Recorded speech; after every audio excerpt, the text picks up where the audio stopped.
안녕하세요. 저는 사기 결혼 당한 후 독신주의로 마음을 다잡고 사는 50대 여성입니다. 그래도 나름 나이 50대까지 살아오면서 착실하고 남부끄러운 짓 안 하고 살았다고 생각했어요. 부모님이 돌아가셨을 때 말고는 제 인생에 고비라고는 없었습니다. 그저 이대로만 살다가 편하게 눈 감을 수 있다면 그야말로 금상첨화를 누리다 가는 거라고 여겼어요. 이전 시대가 더 힘들었네. 요즘 시대가 더 고난하네. 그런 불필요한 논쟁이 무슨 소용인가 싶어요. 사실상 다 맞는 말이거든요.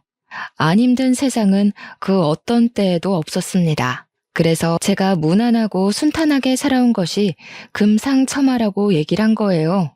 돈 많다고, 직업 좋다고, 마냥 좋은 일만 팡팡 터지리라 생각지 않거든요.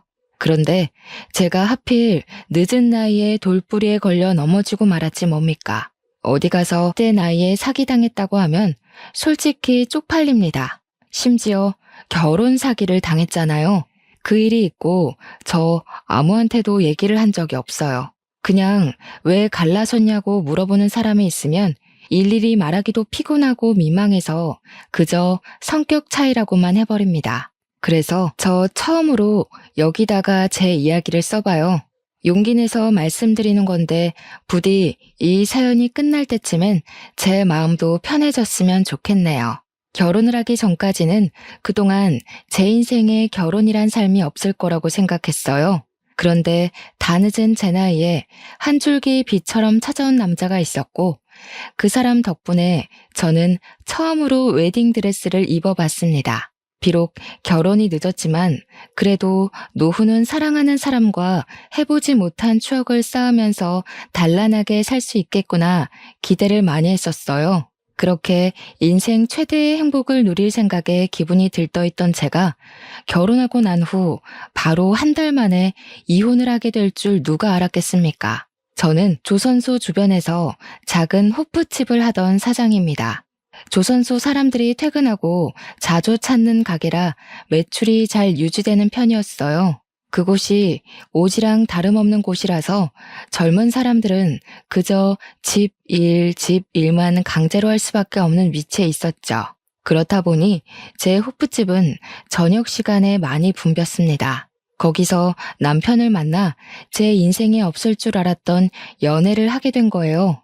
놀랍겠지만 저는 30대 연애를 마지막으로 10년 넘게나 남자를 못 만나봤습니다. 그래서 남편을 만나 차곡차곡 쌓아가는 설렘이 너무 오랜만이었고 그 때문에 더 눈이 멀어버렸던 것 같아요. 제 기준에선 그래요. 콩깍지가 제대로 쓸 수밖에 없었죠. 저도 또한 그 오지 같은 곳에 친구 한 명 없었고 일하는 것 아니면 집에서 혼자 적적하게 보냈으니까 애인의 존재는 제게 삶의 원동력을 주었어요. 그래도 그동안 어디 돈 쓸 곳이 없어서 모으기만 했던 돈이 제법 많더라고요. 목돈 묵혀둔 통장이 몇 개 됩니다. 어쨌든 제 남편은 저보다 연하예요. 저는 50대인데 남편은 40대인 정정한 사람이었죠. 처음엔 그런 사람이 같은 또래를 만나지 않고 왜 나한테 관심을 보였을까 궁금하긴 했어요. 그런데 남편이 알아서 말해주길 제가 50대로 안 보인다고도 했고 또 자기는 마음이 잘 통하기만 하면 여자 나이는 전혀 신경 안 쓰인다고 하더라고요. 제가 여자라는 걸 오랜만에 느끼게 해준 남편의 달콤한 멘트가 제 하루를 통째로 뒤흔들었어요. 남편이랑은 주로 제 호프집에서 데이트를 했습니다. 마땅히 갈 곳도 없고 호프집에서 맥주 한 잔씩 하면서 서로에 대해 묻고 답하는 시간을 갖는 것만으로도 즐거웠어요.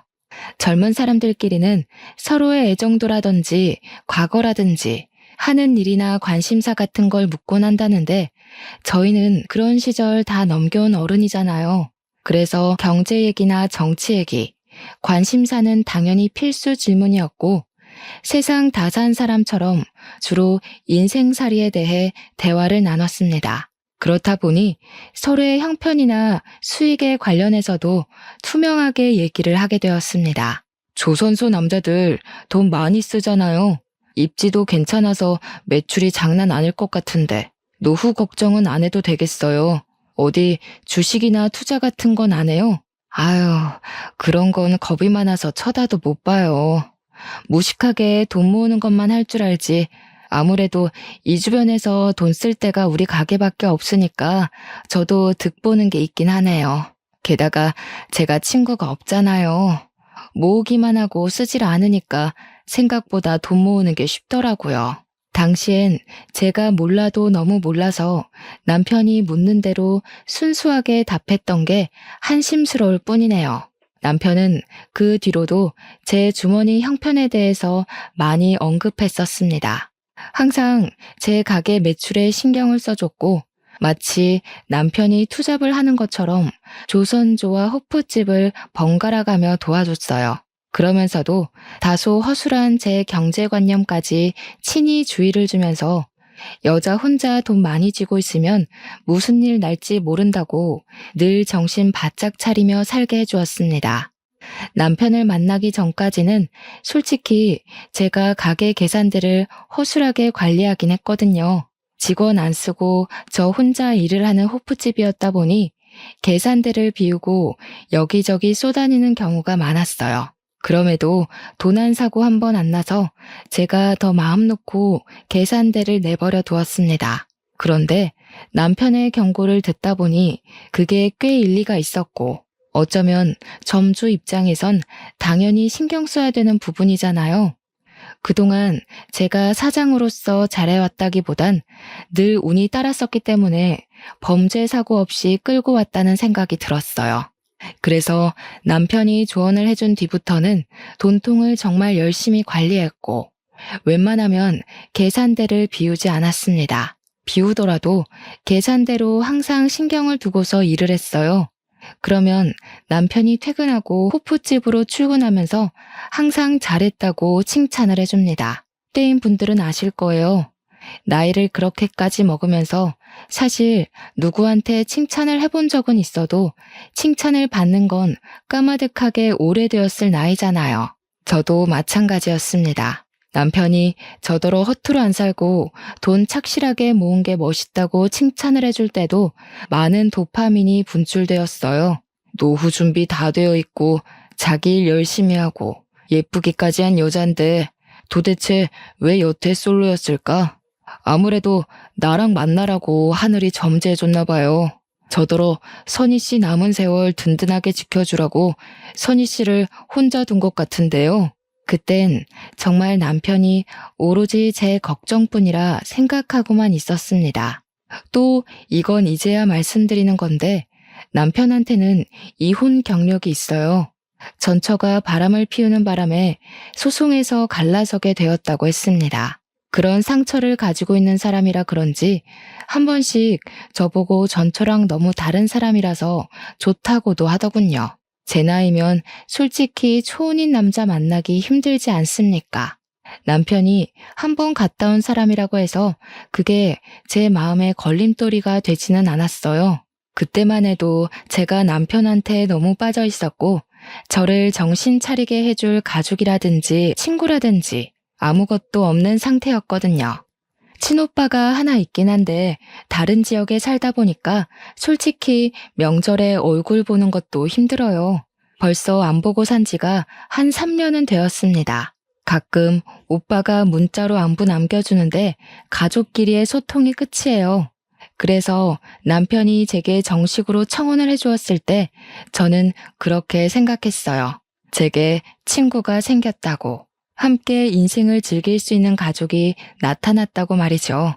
단순할지도 모를 청혼이 제게는 그런 여러 가지의 의미를 심어주었습니다. 저는 남편의 그런 뜨거운 마음이 고마웠고 이제 그만 외롭지 않게 사랑받고 살고 싶어서 남편의 청혼을 한 번에 응답했던 겁니다. 남편의 시부모는 돌아가신 데다가 외동이라서 인사드릴 어른이 없다고 했어요. 저도 부모님은 일찍 돌아가셨고 오빠만 있으니까 오빠한테만 인사를 시켜주려고 했습니다. 아마 오빠가 놀랄 거예요. 연락 뜸하다가 갑자기 결혼을 한다고 하면요. 그래도 제가 혼자 지내는 걸 걱정한 오빠는 저의 결혼을 환영해 줄 거라고 믿었습니다. 그런데 문제는 남편이 오빠 만나는 것 자체를 곤란해 하더라고요. 저더러 그냥 양가 인사 없이 결혼하면 안 되겠냐고 하는 거 아니겠어요? 그래도 결혼은 제법 큰 행사인데 친오빠 모르게 한다는 건 좀 그렇지 않을까요? 나도 오빠랑 엄청 오랜만에 만나는 거라 어색하긴 매한가지예요. 하룻밤 자고 오는 것도 아니고 잠깐 인사만 하는 건데 안 되겠어요? 그 말도 맞긴 해요. 그런데 내 생각은 우리가 20, 30대도 아니고 사실상 일찍 결혼하고 일찍 애를 낳았다면 양가 부모 입장으로 살만한 나이잖아요. 충분히 저희 알아서 인생을 결정지을 수 있는 나이인데 젊은 애들처럼 귀찮은 절차는 밟을 필요가 없지 않나 싶어서요. 남편은 나이 핑계를 대면서 양가 인사는 생략해도 될 것 같다는 의견을 피력했어요. 남편 말도 100번 이해해서 생각해보면 그럴듯 하더라고요. 단지 조금 서운하고 망설여졌던 건 저는 초혼이라 모든 게 다 새롭고 여기저기 축하를 받고 싶은데 남편은 저랑 두 번째 결혼이라 그런지 최대한 조용히 단출하게 식을 올리고 싶어 했습니다. 웬만하면 남편 의견을 존중해 주는데 이 문제만큼은 고민 많이 되었어요. 그래도 어쩌겠어요. 생각해보면 남편한테는 두 번째 결혼식이라서 주위 사람들에게 또다시 청첩장을 보내기가 민망할 거 아닙니까? 최대한 남편의 입장을 이해해 보려고 노력했고 시간이 가다 보니 정말로 이해가 되더군요. 그래서 저희는 필요한 사람들만 불러서 저희끼리 작게 식을 올리기로 결정했어요. 결혼식 하나 거창하게 안 한다고 저랑 남편의 사이가 달라지는 건 아니잖아요. 스몰 웨딩이라 하더라도 저는 웨딩드레스를 입을 거고 남편 손을 잡을 거고 남편과 부부가 될 거니까요. 필요한 사람들만 결혼식에 부른다고 하면 결국 저희 오빠한테도 결혼 사실을 알리긴 해야 되지 않습니까? 상견례의 목적이 아닌 청첩장을 덜컥 보내야 하는 상황인데 막상 연락을 하려고 하니까 제가 하나 걱정되는 게 있더라고요. 저희 오빠 성격이 조금 불같다는 겁니다. 젊을 때 운동을 하던 사람이었던지라 힘쓰는 것에는 세상에 무서운 게 없는 사람이에요. 그리고 또 가까울수록 서로 지킬 건 지켜야 하는 사람이고 초면이더라도 예의 없는 건 못 참은 사람이죠. 항상 오빠가 제게 먼저 연락을 줬지 제가 하는 경우는 잘 없었거든요. 그런데 이번에는 제가 먼저 그것도 결혼 문제로 연락을 했는데요. 오빠한테 나 결혼한다고 문자만 살짝 넣었습니다. 역시 오빠한테 바로 전화가 오더라고요. 전화를 받은 오빠의 목소리는 한 톤 높아져 있었습니다. 한시도 흥분을 가라앉히지 않고 남편에 대해 궁금한 걸 마구마구 묻기 시작하더군요. 무엇보다 제가 결혼하는 게 오빠한테는 좀 많이 놀라운 소식인 것 같았어요. 오빠 입장에서도 결혼 같은 거 안 할 줄 알았던 여동생이 다 늦은 나이에 결혼을 한다니까 제법 놀란 듯 했어요. 결국 오빠는 결혼 전에 남편 만나기를 고집부렸고 남편 안 보여주면 당장 찾아오겠다는 으름장 때문에 저는 결국 오빠 제안을 승낙할 수밖에 없었어요. 어차피 오빠가 찾아와 버리면 남편을 마주할 수밖에 없을 텐데 그렇게 만나는 것보다 정식으로 인사하는 자리가 낫잖아요. 이왕 이렇게 된 거 저도 오빠한테 남편을 보여주고 싶어서 어쩔 수 없이 이 사실을 남편한테 전달했습니다. 역시나 남편이 불편한 기색을 보이면서 표정을 어둡게 하더군요. 제가 멋대로 결정해서 미안하다고 했더니 어쩔 수 없다는 듯 알겠다고 허락해 줬습니다. 오빠가 혼자 우리가 있는 지역으로 내려와서 만나게 된 당일, 제 남편은 걱정했던 것보다 훨씬 더 오빠한테 잘 보였어요. 형님 하면서 살갑게 굴기도 했고 솔선수범 나서며 술잔도 사이좋게 기울였죠. 분위기가 좋게 시작해 좋게 끝나서 개인적으로 많이 안심을 했었습니다. 그런데 좋은 게 좋은 것이 아니었더라고요.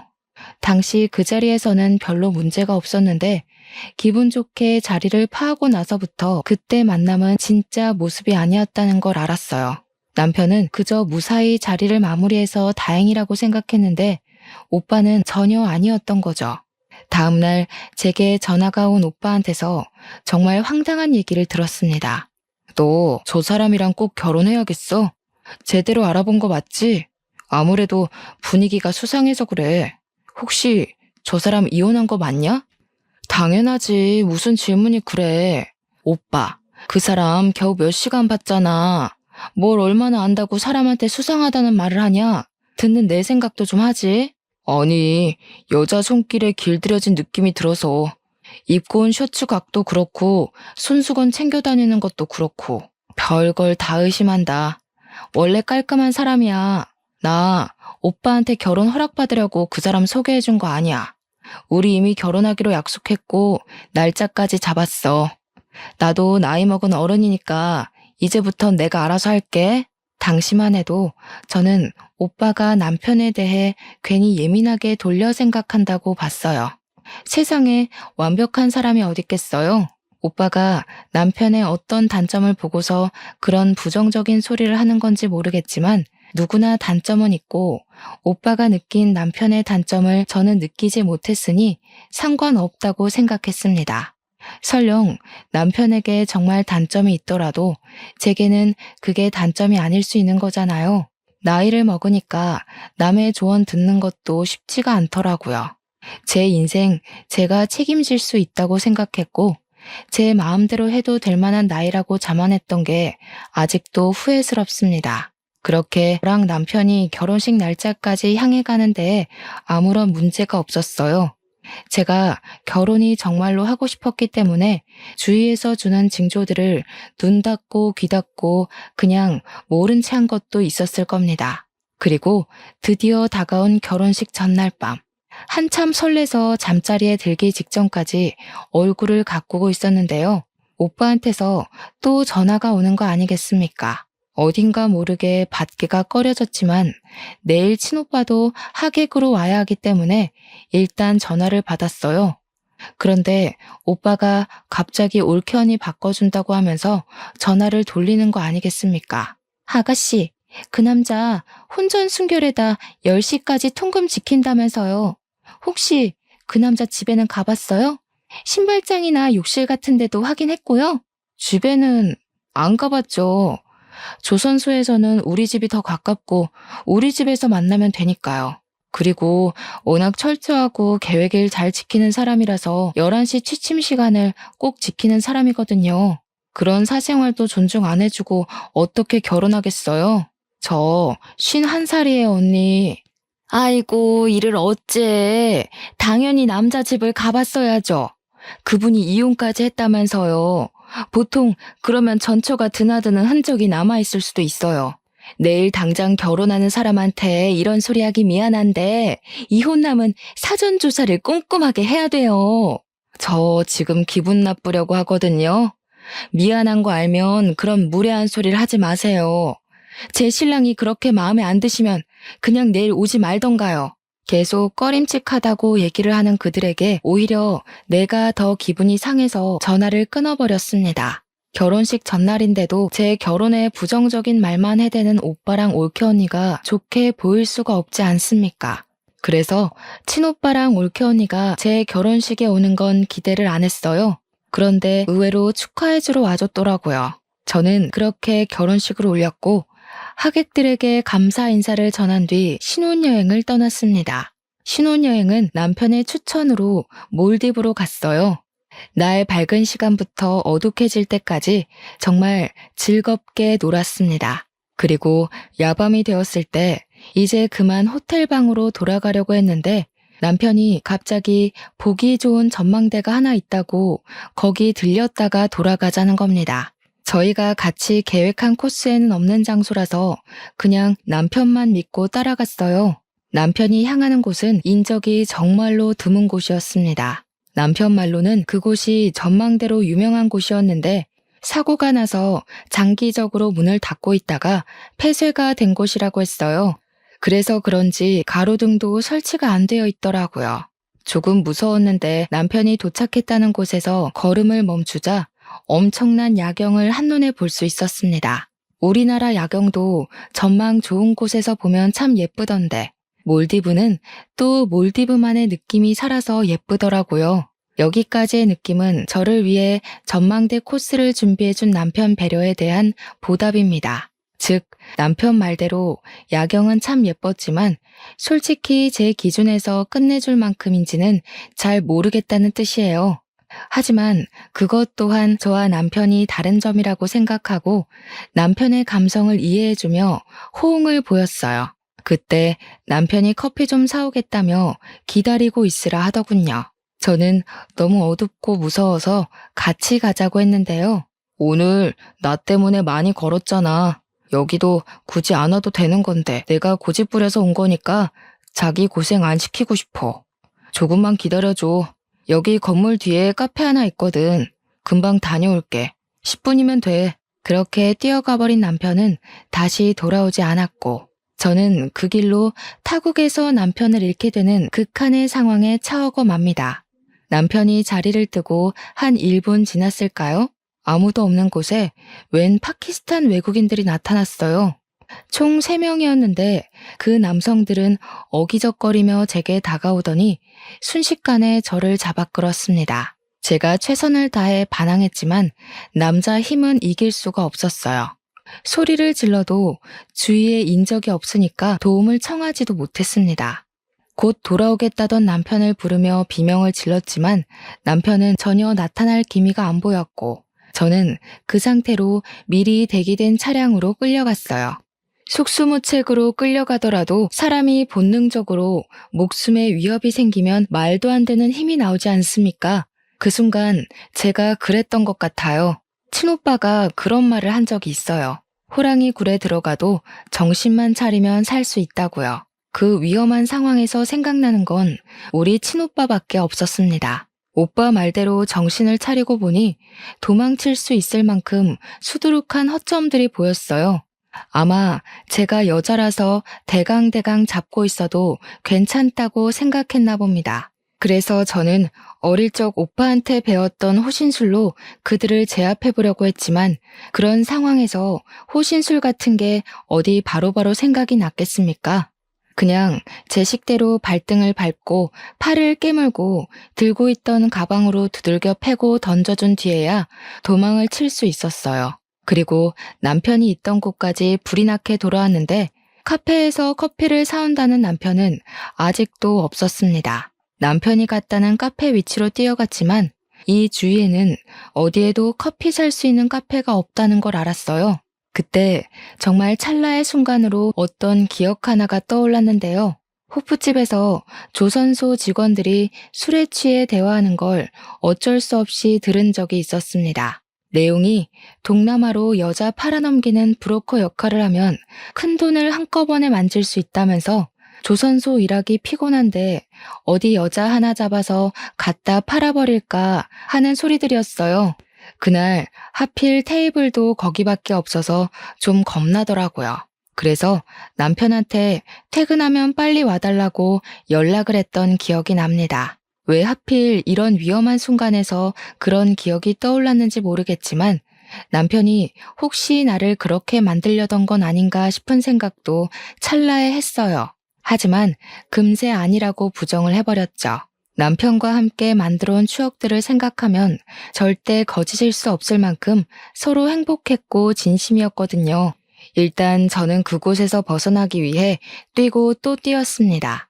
올 때는 남편이랑 같이 있어서 분위기 있고 좋던 거리가 순식간에 공포로 뒤덮인 순간이었어요. 학교 다닐 때 체력 검사 시간에 뛰어본 것 말고는 달린 기억이 없던 저는 죽을 듯이 뛰어서 그 외국인으로부터 벗어날 수 있었고 드디어 인적 보이는 곳에 가 전화를 걸 수 있었습니다. 그런데 남편 전화번호가 갑자기 생각 안 나더라고요. 그래서 오빠한테 전화를 걸었어요. 오빠는 제가 미운 말을 해도 하나밖에 없는 가족이라고 항상 저를 걱정하고 챙겨주는 사람이에요. 역시나 제 전화라면 컬러링도 안 가서 신호음이 끊기게 해주었죠. 제가 남편을 잃어버렸다고 좀 전까지 있었던 상황을 설명했더니 오빠가 바로 언성을 높였습니다. 어쩐지 그 새끼 수상하다 했어. 분명 그 새끼가 꾸민 짓일 거야. 진작에 사고 날 거라고 생각은 했는데 미치지 않고서야 이런 식으로 일을 벌인다고? 그 새끼 잡히면 내가 아주 그냥 일단 지금 바로 출발할 테니까 가까운 경찰서 가 있어. 여기가 어디 먼 거리의 한국 지역도 아니고 무려 하루가 걸리는 거리를 날아와야 하는 몰디브인데 다짜고짜 당장 오겠다는 오빠를 말리려고 했습니다. 그렇지만 제가 아까 외국인 남성들한테서 벗어나느라 가방을 냅다 던져주고 오는 바람에 자긴 돈이 없어서 오빠가 필요했어요. 그래서 저는 물어물어 경찰서를 찾았고 양해를 구해 거기서 친오빠에게 주소 문자를 남겼습니다. 친오빠는 하루가 지난 뒤에야 제가 있는 경찰서까지 도착을 했고 올케 언니는 애 때문에 같이 동행하지 못했다고 했어요. 그때까지도 저는 남편을 만나지 못했습니다. 남편의 번호를 아는 오빠가 비행기 타기 전에 남편한테 전화를 걸었다는데 전화가 계속 안 받았다고 했어요. 얼마 안 있다가는 아예 전화가 꺼졌대요. 아무래도 지금 벌어진 모든 상황이 고의적인 게 맞는다고 생각한 오빠는 제 남편이 사기꾼 같다는 의심에 확신을 더했습니다. 하지만 바보 같던 저는 제 눈으로 확인하기 전까지 남편의 짓이라는 걸 믿을 수가 없었어요. 어떻게 신혼여행 때 괴한의 습격을 받고 남편을 잃어서 경찰서에서 첫날 밤을 보내는 경험을 몰래카메라로 꾸미겠어요? 제 남편은 그럴 사람이 아니었고 매 순간 자기보다 저를 더 우선순위에 둔 사람이었기에 그냥 제가 운이 안 좋았을 뿐이라고 생각했어요. 오빠 덕분에 한국으로 무사 귀환한 저는 그제야 남편한테 전화를 걸어볼 수 있었습니다. 그런데 친오빠가 꺼져 있다고 한 순간부터 계속 폰이 꺼져 있었고 며칠 뒤에 신호가 가기 시작했을 땐 웬 모르는 사람이 받았습니다. 전화번호를 바꾼 것 같더라고요. 그제야 저는 친오빠 말대로 제가 사기를 당했다는 걸 받아들였어요. 그때가 무려 결혼식을 올린 지 한 달 후였습니다. 그 한 달이 지날 동안은 최대한 남편을 믿으려고 애썼습니다. 혹시 위험에 처한 건 아닐까? 내가 도와주지 못하고 혼자 한국에 와버린 건 아닌가 하고요. 그런데 그건 그냥 제가 콩깍지가 덜 벗겨졌기 때문이었고 한심하게 미련이 남아있었기 때문이었어요. 저랑 남편은 신혼집도 구하지 않았습니다. 제가 살던 집이 3룸이었는데 조선소랑 가까워서 거기서 신혼을 차리기로 했었거든요. 그래서 미리 남편이 제 집에 들어와 같이 동거를 하고 있었어요. 그런데 이젠 남편은 없고 남편의 집만 덩그러니 제 옆에 남은 거였죠. 나중에 생각해보니 신혼집을 구하지 않은 것도 다 이유가 있었던 거예요. 저를 갖다 팔아버릴 생각을 했으니까 우리 공동 소유의 재산물은 하나도 만들지 않은 거였어요. 사기를 당했다니. 뒤늦게 닥쳐온 상실감과 배신감이 치밀어 올라 남편의 짐을 미친 듯이 잡아 던져버렸습니다. 옷을 발기발기 찢고 밟고 미친 사람처럼 소리를 지르기도 하다가 결국 눈물을 터뜨렸어요. 그 순간 제 무릎이 닿는 곳 밑으로 몰디브 여행 팸플릿이 깔려있는 게 보이더라고요. 제게는 악몽이 되어버린 몰디브를 생각하니 다시 화가 치밀어 올라서 그걸 찢어버리려고 했습니다. 그런데 팸플릿 사이에 다른 종이가 하나 끼워져 있더라고요. 그걸 자세히 봤더니 세상에나 거기서 제가 본 게 뭔 줄 아십니까? 제가 알고 있는 정보와는 다른 몰디브의 호텔 주소와 사진, 관광 명소, 몰디브에서 한국까지 왕복 시간 등이 남편 필기체로 정리가 된 종이었습니다. 여기서 제가 충격받았던 요점은 제가 알고 있는 정보와 다르다는 거예요. 남편이 찾아놓은 정보들은 저와 남편이 갔던 곳도 아니었고 예약했던 호텔도 아니었습니다. 항공편 승차 시간은 똑같았으나 거기 적힌 티켓 가격은 1인의 몫이었어요. 이때만 해도 남편이 제게 얼마나 더한 밑바닥을 보여주게 될지는 감히 상상도 못했어요. 그 사이 실종 신고해놨던 경찰한테서 연락이 와 더는 다른 생각을 못했던 것도 있었습니다. 저는 오빠한테 따로 연락을 해서 당장 경찰서를 찾았습니다. 일단 남편이 한국에서 발견되었다는 것은 제게 큰 배신을 일으켰고, 남편을 오랜만에 다시 보게 된다는 생각은 저를 두렵게 만들었습니다. 이런저런 생각들이 상충해서 그냥 너무 복잡한 심경이었어요. 그렇게 경찰서에 도착했더니 정말로 익숙한 뒤태가 저를 기다리고 있더라고요. 한 달 만에 본 남편은 저의 바람과 다르게 너무 멀끔하고 멀쩡한 차림새로 있었습니다. 오빠는 남편을 보자마자 멱살을 잡았고 밑도 끝도 없이 주먹을 날려버렸습니다. 오빠가 나이 들었다고 해도 여전히 파워가 장난 아니라서 진정으로 주먹을 맞는다면 이빨이 나갈 수도 있거든요. 저와 경찰서 사람들은 흥분한 오빠를 겨우겨우 말렸습니다. 하지만 오빠는 여전히 남편의 멱살을 잡고 있었죠. 이 사기꾼 새끼야, 나이 처먹고 할 짓이 그렇게 없었냐? 감히 내 착한 동생을 건드려? 내 눈에 걸린 이상 넌 이제 죽은 목숨이야. 오늘 이 자리에서 제사 치를 줄 알아. 오빠가 맹수처럼 으르렁거리는 걸 경찰 3명 급하게 와서 다시 붙들었습니다. 우리 오빠가 체격이 좀 좋은데다가 저랑은 6살 차이가 나는데요. 부모님이 일찍 죽고 저를 자식처럼 키웠기에 저를 건드는 사람들한테는 더 물불 안 가렸어요. 오빠가 한번 화나면 스스로 화가 풀릴 때까지 아무도 말릴 수가 없지만 이제는 말리고 싶지도 않았습니다. 그건 그렇고 저도 남편한테 가서 대체 이게 어떻게 된 거냐고 소리를 빽 질렀어요. 사기꾼 놈이 뭐라고 짓거리나 들어보고 싶었습니다. 한 달 만에 나타난 사람이 때깔 한번 좋다. 몰디브에 나 갖다 팔고 돈 받을 계획이었어. 처음부터 그럴 목적으로 나한테 접근했던 거냐? 내가 그때 얼마나 무서웠는지 알아? 나 죽을 뻔했다고. 진짜로 당신이 다 꾸민 짓인 거야? 당신 사기꾼이었어? 대체 왜? 남편은 그저 묵묵부답으로 일관하며 이 상황이 짜증난다는 표정만 하고 있었습니다. 제가 알던 다정한 남편과는 분위기부터가 완전히 달라서 저는 이미 거기서부터 충격을 먹어버렸어요. 남편이 입을 열고 변명이라도 할 때까지 계속 원망하면서 멱살을 잡고 똑바로 말해보라며 소리를 쳤습니다. 그런데 제가 따져야 될 건 당장 그 문제가 아니더라고요.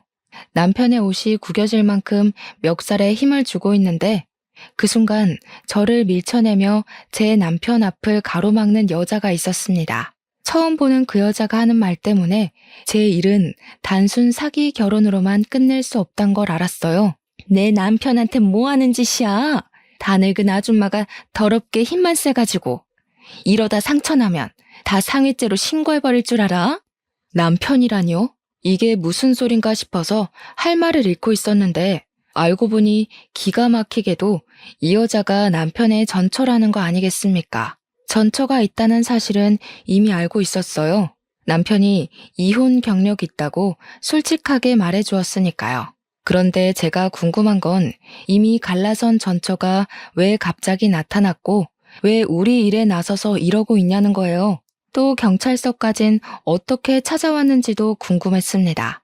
어처구니가 없어서 저는 전처를 더 자극했고 그러니 제가 궁금했던 걸 쉽게 알 수 있었어요. 그러니까 이 미친 사기꾼이 전처랑 위장 이혼을 한 거더라고요. 전처가 바람을 피워서 갈라섰다는 남편의 말은 거짓말이었다는 겁니다. 둘이 위장 이혼을 한 이유가 신도시 아파트 당첨 확률을 높이기 위해서였다고 해요. 무주택 자격을 맞추기 위해 위장 이혼이란 방법을 택했고 전처가 청약 당첨이 되길 기다리는 동안 남편이란 새끼는 바깥을 나돌며 돈이 되는 다른 수단을 찾고 다녔던 겁니다. 그러면서 조선소를 전전하던 중에 저를 발견했고 조선소에 취직해 제게 접근을 했다네요. 처음에는 저를 어디다 팔 생각은 못했대요. 그냥 제 돈을 훔칠 생각이었다고만 했습니다. 그런데 제가 지난번 브로커 얘기를 하는 테이블 때문에 무서우니까 남편한테 퇴근하면 바로 오라고 한 적 있었다고 했잖아요. 그 얘기를 듣고 저를 팔 생각을 했다는 거 아니겠습니까?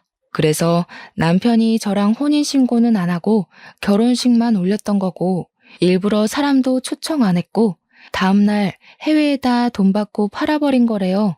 이렇게까지 자세히 들을 수 있었던 건 전처의 행동을 수상쩍게 생각한 형사가 그 자리에서 바로 조사를 들어갔기 때문이었습니다. 그래서 저를 팔아 받은 돈이 얼마냐 했더니 3천만 원이래요. 그런데 제가 도망을 치는 바람에 남편은 졸지에 돈만 떼먹은 도둑놈이 되어서 한국 귀환하자마자 도망자 신세로 돌아다녔다 했습니다. 사채한테 쫓기는 사람은 봤어도 외국인 집단에게 쫓기는 사람은 또 처음 봤네요. 아주 이 부부 사기꾼들한테 콩밥을 처먹일 수 있다면 무슨 짓을 다 하겠다고 경찰에게 부탁을 했습니다. 제발 CR도 빼먹지 말고 다 밝혀내달라고 했죠. 그런데 말입니다. 경찰한테 조사받은 그들을 지켜보면서 뭐 하나 의아한 점이 있더라고요.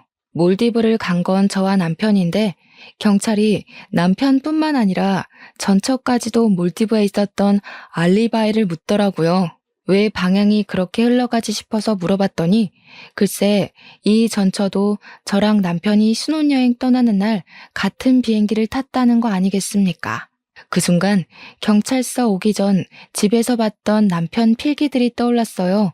그러니까 남편은 당시 저랑 신혼여행을 간 게 아니라 저를 갖다 팔고서 바로 자기 와이프랑 해외여행을 즐긴 셈이었던 거죠.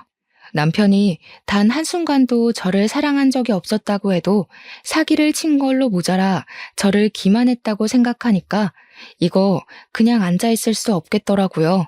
그런 상황에서 전처가 제게 퍼붓는 악의적인 말은 제가 들고 일어날 수 있도록 힘을 주었습니다. 결국 아무도 피해를 안 본 거니까 우린 잘못 없는 거 아닌가요? 이 아줌마가 그냥 얌전히 팔려갔으면 저희도 벌받아 마땅하겠죠. 그런데 이 아줌마 멀쩡하게 살아있잖아요.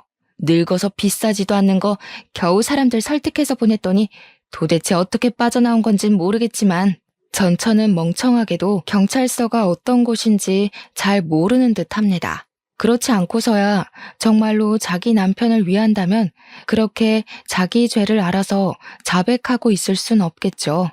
남편이 뒤늦게 전처의 입을 막는 바람에 전처도 뭐가 잘못된 건가 싶어 눈치를 보더라고요. 저는 그렇게 주위 눈치를 보는 전처의 머리채를 잡고 반대 손으로 따귀를 날렸습니다. 너희들 수준 떨어지는 짓은 우리나라 법이 알아서 처리해 줄 거니까 상관없는데 나보다 더 자글자글한 년한테 아줌마 소리 듣는 건 좀 거슬려서 말이야. 민증 안 보여줬으면 언니라고 부를 뻔했어요. 혹시 애를 낳아서 이렇게 폭삭 사가버렸나? 아, 애 없죠? 차라리 애 때문에 세월 맞았다고 하는 게 덜 쪽팔리겠네. 오빠는 행패를 너무 심하게 부려서 경찰서 밖으로 쫓겨났는데 그 상황에서 저 혼자 그들을 대응하고 있느라 솔직히 좀 겁나는 것도 있었습니다. 그럼에도 이 연놈들을 망가뜨리고 싶다는 일념 하나로 버티고 있었어요. 제가 전처의 뺨을 날려버리니까 저를 쳐다도 안 보던 남편이 눈에 쌍심지를 켜고 제게 소리를 쳤습니다. 이 여자가 감히 누굴 때려? 미쳤어?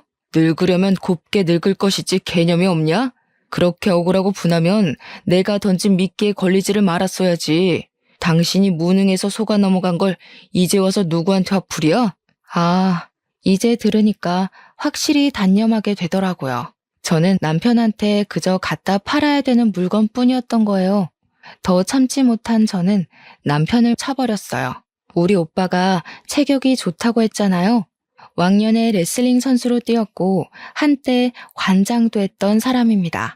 제가 한창 젊을 때는 오빠한테 한 번씩 운동을 배웠는데요. 그때만큼은 아니지만 젊을 때 미리 몸을 만들어놔서 아줌마 나이가 되었어도 운동신경 하나는 좋았습니다. 그러니 고작 여자 발차기 한 방에 남편이 구부러졌겠죠. 그리고 그때 제게 또 덤벼드는 전처의 머리를 잡았어요. 그러자 전처가 그대로 넘어져 버리더군요. 그리고 저는 손을 털며 한마디 해주었죠. 궁상 맞은 네 남편 끼고 살려면 그쪽 꼴 간수도 잘해야겠어. 저 사기꾼이 나더러 뭘 아는지 알아? 자기는 뱃살 흘러내리고 팔뚝 처지는 여자 구역질 난다고 전에 만난 여자가 딱 그런 몸인데 매일 보긴 힘들었다고 하더라. 아무래도 그쪽 얘기 같은데 딴 데 안 팔려가려면 몸 관리 좀 해. 제가 발끝으로 전처 뱃살을 건드리고 팔뚝을 툭툭 밀자 얼굴 붉어진 전처가 남편을 확 째려봤습니다. 남편은 아니라고 모함이라고 소리쳤는데요. 그래도 팔은 안으로 굽는 건지 전처가 남편의 변명을 믿어주더라고요. 그러면서 제게 쭈글탱이 할망구라고 역정을 냈습니다. 그래서 그쪽은 쭈글탱이 할망구보다 더 할망구 같은 몸뚱어리를 달고 있나? 민낯이 아주 검버섯 투성이네. 사는 게 많이 쪼들리나 봐. 요즘 세상엔 여자가 그쪽처럼 무능하면 폐기물 소리 들어요. 그리고 지금 내 남편하고 감쌀 때가 아니에요. 이제 둘 다 산거지 될 것 같은데 어떡한데? 아이고 애쓴다 애써. 그러면 자기가 장난감 주제였다는 게 좀 위안되나 봐? 어떻게든 우리 남편 뺏고 싶어서 발악하는 것 같은데 꿈도 크시네요. 장난인 줄 아나 보네. 법률상 그쪽들은 이혼 상태 아닌가? 나랑은 사실혼 관계인데 그럼 그쪽은 그냥 불륜녀 꼴 아니겠니? 소송이 되겠지? 너 사랑하는 남편도 소송당해서 위자료 물게 생겼는데 어쩌냐? 게다가 브로커즈까지 자처했잖아. 처벌까지 받겠다? 그래도 저 사기꾼 새끼가 알거지라서 재산 분할은 안 되겠네. 그 정도는 내가 주는 팁이라고 생각해. 제 말에 번뜩 정신 차린 건 전처보다는 남편이었습니다. 남편이 순식간에 순한 표정으로 돌변하더니 전처를 밀치고 제 앞에 무릎을 꿇었어요. 나 진짜 당신한테 진심이었어. 저 여자가 시켜서 어쩔 수 없이 한 거야. 나 그냥 당신이랑 결혼하면 안 될까? 아니지. 우리 아직 혼인 관계잖아. 저 여자랑은 이혼한 상태니까 그냥 갖다 버리면 그만이야. 내가 실수했어. 한 번만 용서해줘, 어? 아, 예. 그런 사람이 아까 전까지 전현 뒤에 숨어서 잘도 모른 척 하세요? 계속 그렇게 비굴하세요. 죽을 때까지 돈에 쫓기다가 눈 감는 게 어떤 기분인지 즐기면서 평생 후회했으면 좋겠네요. 남편이 찌질하게 전처 탓으로 돌리기 시작하자 충격받은 전처가 남편한테 따지기 시작했고 그때부턴 둘만의 불파티였습니다. 저는 경찰서에 있는 김에 소송장들을 써서 바로 제출했고 그 둘이서 파티를 즐기라고 하고 나와버렸어요. 오빠가 어떻게 됐냐고 묻는 소리에 제가 차근차근 잘 처리하고 나왔다고 안심시켜 주었습니다. 그리곤 오빠한테 사과를 했어요. 남자의 눈이 멀어서 가족의 조언을 무시했던 건 명백히 제 잘못이고 제가 못났던 부분인 걸 인정하니까요. 오빠는 그저 괜찮다고만 해주었습니다. 그리고 저더러 조선소 주변은 위험하니까 이제 그만 서울로 오라고 하더군요. 그래서 현재는 서울 부동산을 알아보고 있는 중이에요. 호프집 말고 다른 가게를 해볼까 싶거든요. 저희 올케 언니가 희한하게 칼국수를 기가 막히게 잘해요. 올케 언니 만날 때마다 얻어먹고 오는데 아무래도 장사 마인드 때문인지 이걸로 돈을 벌어보고 싶더라고요. 올케 언니한테 물어보니까 다행히 언니가 긍정적인 답변을 주었습니다. 이번 일로 인해서 오빠 식구들을 오랜만에 보게 되었는데 살다 보니 정말 가족이 최고더라고요. 아마 앞으로 남은 생은 서로에게 노력하고 존중하면서 가깝게 지내도록 노력하지 않을까 싶어요.